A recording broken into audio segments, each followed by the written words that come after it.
Hi everyone, welcome to the channel. So you may or may not know, I am an ex-ballerina. I trained as a ballet dancer for 21 years and there is so much I learned about being elegant, sophisticated and just overall holding myself with a presence that I wanted to share with you guys because I feel like ballerinas do elegance so well. So here are my 10 tips on how to look elegant like a ballerina. So the first one is posture. I know this is so simple, but I'm going to put two videos side to side. If you own your body and your posture, it looks so much more powerful than not owning it. So shoulders back and just wear an outfit with confidence. A ballerina will be put in any outfit on stage and the moment they start dancing they will be confident and just carry themselves with such grace, and it's all in the shoulders. So shoulders back, hold your core and just walk like you are proud and it just makes an outfit look beautiful. I'm hopefully showing you the difference here. So number 2 is hair, and ballerinas have the most smooth hair. You will not see a hair out of place. So instead of going for like that tousled look or scruff bun, try a really elegant low bun, or actually you can have any bun, just really no flyaway hairs, sleek, simple, and it just really elevates your style. I think a fresh blow dry can look absolutely amazing, but if you're on 2-3 day hair, a sleek bun, you cannot beat it.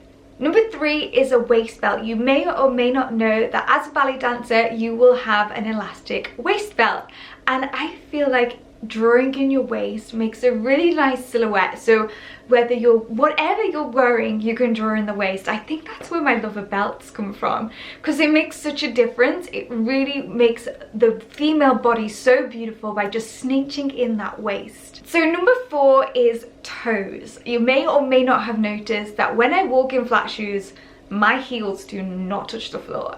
My center of gravity is on my toes, which is why when I walk in high heels, it kind of looks like I'm floating, because actually I'm not putting any weight on my heels whatsoever.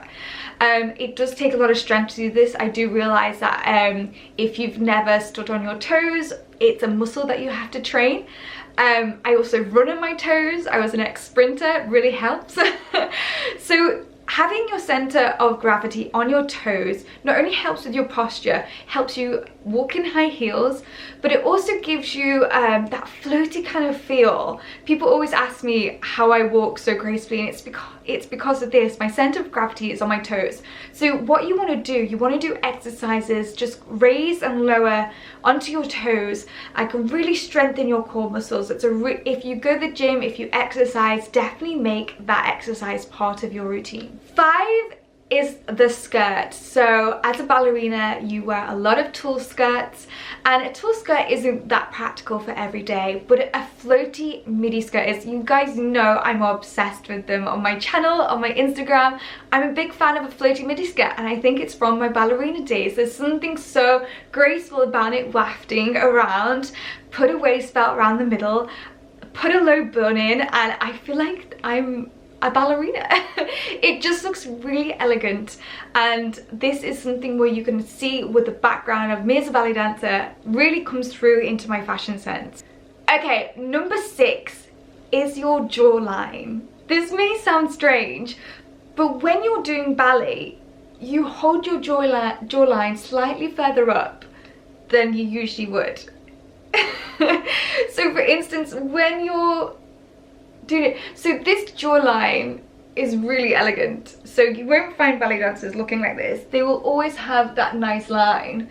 So when you walk into a room, if you raise your jawline slightly, it has such a more elegant feel to it. So when you're talking, when you're doing anything, just be aware of your jawline. So once you get your posture back, your weight on your toes, and then the jawline, you will just start to look a lot more elegant. Hopefully I will do a really nice picture here of what I mean. I hope I'm making sense. So just think about that jawline when you talk, when you're talking to people. Instead of looking at the floor all the time, just lift and elevate. It makes such a difference. Okay, so number 7 is the actual exercise. Okay, so if you're more mature, I know a lot of mature women watch this channel, or you're just not that into physical exercise, ballet is so painful and so hardcore that I don't expect anyone to go out and start doing ballet. But what gyms and fitness like online classes have started to do is an exercise class called barre, and it's kind of the core principles of ballet without actually being a ballerina. It's probably an easier version of it, a more practical version of it that everyone can kind of do, and you can kind of do it at your own level. But the great thing about barre is it really helps with your core strength. So core strength actually really helps your metabolism. A lot of people really wonder how I stay so slim and eat a lot, and it's because my core strength after 21 years as a ballerina is so strong. My friends of ballet always say I'm like Monica from Friends, like freakishly strong, and it's caused that core strength. I feel like if you have a strong core, you'll find every single other exercise a lot easier. It also helps with posture, and also if you're a more mature woman, it definitely is a really great exercise to not put pressure on your bones, and just helps with strengthening your body, because as we get older our bodies kind of shrink, so creating strong core muscles really helps you stay upright. Okay, number 8 is pearl earrings, or little dainty earrings. I've got a pair right now. I think like these are a cool version of a pearl because they've got like a little hoop on them.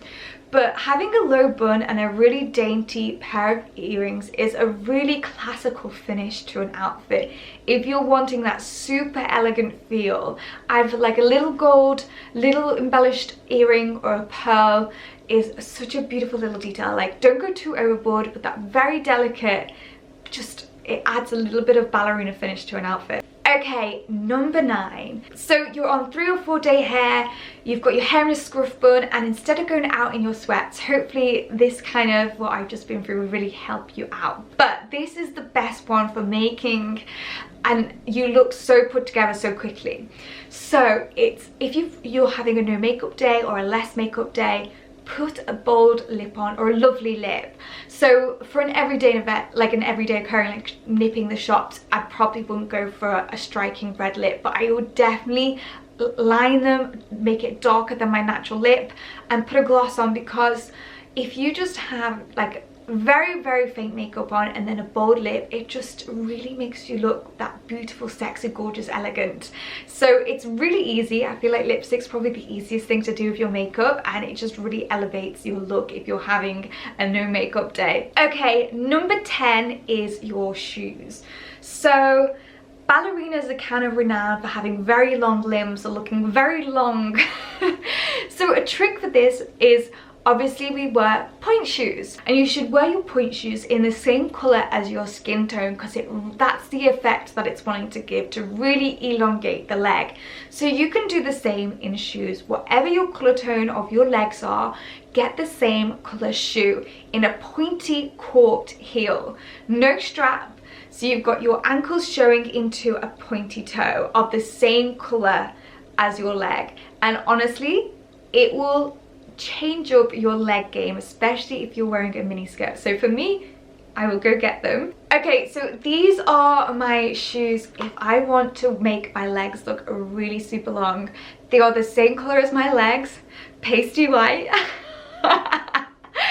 But they really elevate the leg, make them look long. And I know a lot of you really struggle to wear heels, and maybe I'll do a tip on how, like a video on how to walk in high heels, because there's so many tips and tricks. I find it very easy to walk in high heels because of my ballet training. As I said, all my center of my weight is on my toes. I've got a really strong arch. That is what's going to allow you to make walking in high heels easier. You need a strong arch, so do those exercises. But a little tip, if you've got a pair of shoes that you really can't walk in, take them to Tesco or your local supermarket and get a trolley. Honestly, because you're holding onto the trolley, you can walk really stabilized around the shop and then just pop them in the car and take them home. But if you're wanting to walk in or get used to wearing a pair of high heels, take them to the supermarket. Honestly, it's such a good tip. Or I used to give my housemate, who has just slightly larger feet than me, my new shoes to walk in. She used to break them in for me. I don't know why. So I hope you liked this video. I hope you found it really useful. I wanted to do it for a long time because when people ask me where my fashion and style comes from, a lot of it is derived from my ballet past. I take a lot of inspiration from it, and my old ballet teacher is one of my biggest style inspirations. She was called Mrs. B. She just looked so glamorous all the time. It made me realize it didn't matter how old you were, what your body shape was. Being glamorous and elegant is all in the posture, all how you hold yourself. And glamorous, she was glamorous every single day. And actually, when I looked at what she was doing, it wasn't too crazy. She hadn't spent ages doing it. She just had very dainty different details that I've just told you about that really made a difference, especially as you get older. Just those subtle changes and your posture really makes the difference. So yeah, I hope you like this video. Do stick around if you're new here. Press that subscribe button, and my Instagram @LauraBlair, TikTok, all the same. And yeah, I will see you soon for another video.